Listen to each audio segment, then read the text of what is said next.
This has happened to so many Chevy Traverse owners, rear AC blowing warm air no matter what you do. If you're tired of sweaty passengers, you're not alone.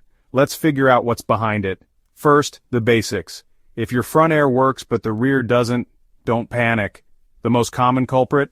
The rear AC controls might be turned off or set to warm by mistake. Double-check the rear climate controls. Sometimes kids or passengers hit buttons without realizing it.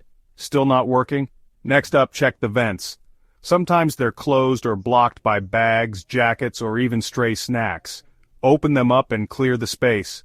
If the settings and vents look fine, the issue could be with the blower fan.